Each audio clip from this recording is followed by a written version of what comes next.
Hello viewers, welcome back to my YouTube channel. আমি সৌরভ আর তোমরা দেখছো রাইড অন হুইলস। তো আজ আমি আবার একটা নতুন মডিফিকেশান নিয়ে চলে এসেছি আমার 450 হিমালয়ানের জন্য। তো তোমরা শুধু বলবে হয়তো শুধু মডিফিকেশানই হচ্ছে, ট্যুর কবে হবে? ট্যুর হবে, মাঝে কিছু প্রবলেমের জন্য আমি ট্যুর করতে পারিনি।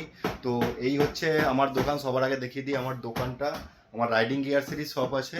তো আর এই শপেতেই আমি আমার গাড়িটা আজকে মডিফাই করব। আর কি মডিফাই করব সেটা চলো তোমাদের দেখাই। তার আগে দোকানটা একবার তোমাদের ঘুরিয়ে দেখাই। তো এই হচ্ছে আমার দোকান। রাইডিং গিয়ার্স, যে কোনো গাড়ির অ্যাক্সেসরিজ, সেটা পারফরমেন্স মডিফিকেশানই হোক বা নর্মাল মডিফিকেশানই হোক, সমস্ত কিছু অ্যাভেলেবেল আছে এই দোকানে। লাইটিং থেকে শুরু করে সব কিছু। আর এই হচ্ছে আমার গাড়ি। তোমরা তো আগে এর সমস্ত মডিফিকেশান দেখেইছো। আর আজ যে মডিফিকেশানটা হবে সেটা হচ্ছে এই জিনিসটা।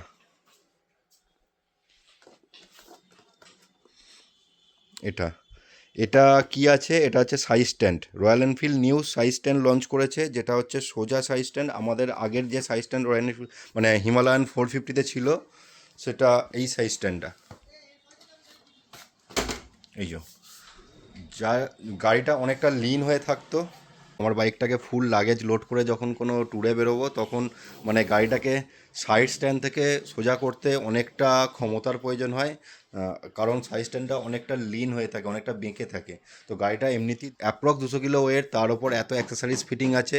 তো তার জন্য গাড়ির ওয়েটটা 220-225 কিলোর গায়ে প্রায় আছে। তারপর লাগেজ, এরপর গাড়িটাকে সোজাভাবে স্ট্যান্ড থেকে তোলা খুবই কষ্টকর হয়ে যায়। তো যার জন্য রয়্যাল এনফিল্ড নিজে এইটা লঞ্চ করেছে, রিসেন্ট লঞ্চ হয়েছে। মডেল নাম্বার বলে দিই, মানে পার্ট নাম্বার হচ্ছে RA W 0051/B। তো এটা হচ্ছে পার্ট নাম্বার। এটা স্ক্রিনশট নিয়ে নাও তোমরা যদি কারোর প্রয়োজন হয়। ঠিক আছে। আর এটার এমআরপি হচ্ছে 3250। তো এটা আমি কাল রয়্যাল এনফিল্ড থেকে নিয়ে এসেছি, সার্ভিস সেন্টার থেকে। আর এটা ফিটিং হবে আমার দোকানেতেই ফিটিং হবে। তো দেখা যাক কীভাবে ফিটিং হয়, আর তোমাদের এটাকে একবার খুলে দেখাই। তো এই হচ্ছে প্রোডাক্ট।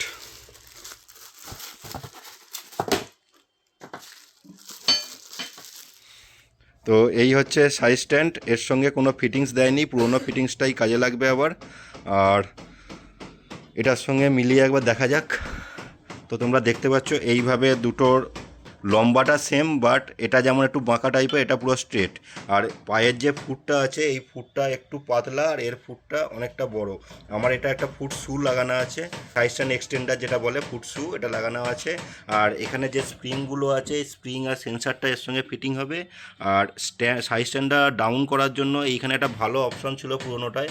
এটা অনেকটা ইজিলি সাইড স্ট্যান্ডটাকে ডাউন করা যেত, বাট এখানে একটা শার্ক ফিনের মতো দিয়েছে জাস্ট। তো এটা কতটা ইউজফুল সেটা যতক্ষণ না ফিটিং হবে, যতক্ষণ না ইউজ করবো, ততক্ষণ বলতে পারবো না। তো চলো আগে জিনিসটা ফিটিং করে নিই, আর ফিটিংয়ের প্রসেসটা তোমাদের সঙ্গে শেয়ার করার চেষ্টা করছি।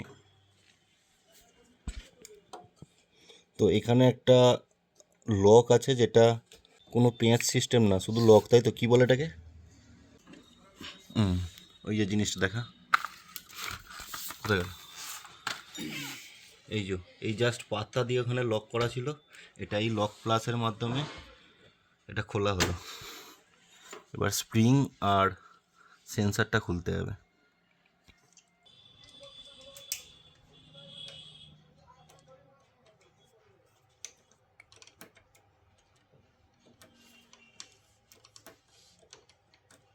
পুরো এই তিনটে নাটকে খুলতে হবে। তো স্ট্যান্ডের খুলতে গেলে আগে এটা পুরোটা খুলতে হলো, তারপর স্ট্যান্ডটা খুললো। আর এখন এখানে একটা এলএন কি আছে দেখা, এখানে একটা এলএন কি আছে। এই এলএন কিটা খুললে তবে এই সেন্সারটাকে খোলা যাবে। আর এই সেন্সারটা আর যাবতীয় এর অ্যাক্সেসরিজ যা আছে সব কিছু নতুন এটাতে ফিটিং হবে। এই যে, এটা হলো সেন্সার, এটা এখানে ফিটিং হবে এইভাবে।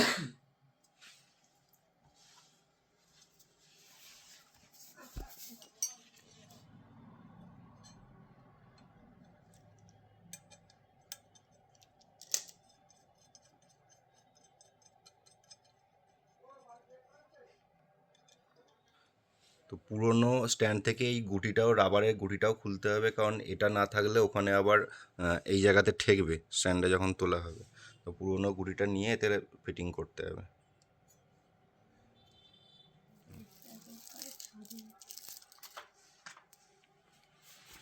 তো তোমরা যখন ফিটিং করবে তখন একটুখানি গ্রিস লাগিয়ে নিলেই ভালো হয়, কারণ অনেকটাই শুকনো হয়ে আছে দেখছি। এবার তোমাদের গাড়ির পজিশন কেমন আছে সেই অনুযায়ী তোমরা দেখো কি করবে।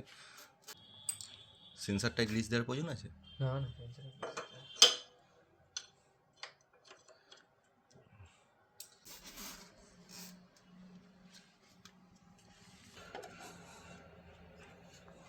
যদি কারোর গায়ে পড়ে, এটা কাঞ্চন মল্লিককে চালাতে দিতে হয়। ঠিকভাবে লেগেছে দেখে নিয়েছিস? কেউ বেশি যদি হিরোগিরি দেখাতে যায় সেদিন ফুটকে হবে এই গাড়ি।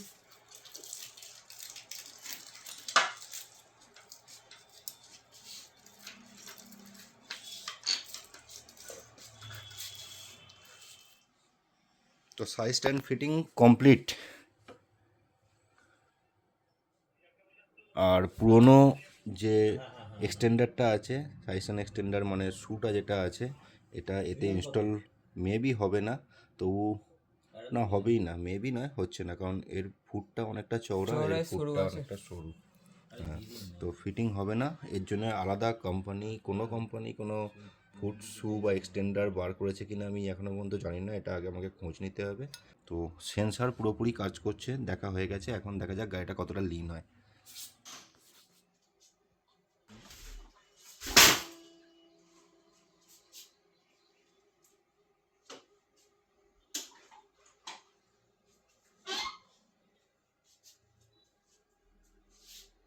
দেখে তো মনে হচ্ছে অনেকটাই সোজা হয়েছে। আগে অনেক বেশি ঝুঁকে থাকতে হতো, এইভাবে এখন অনেকটাই সোজা হয়েছে।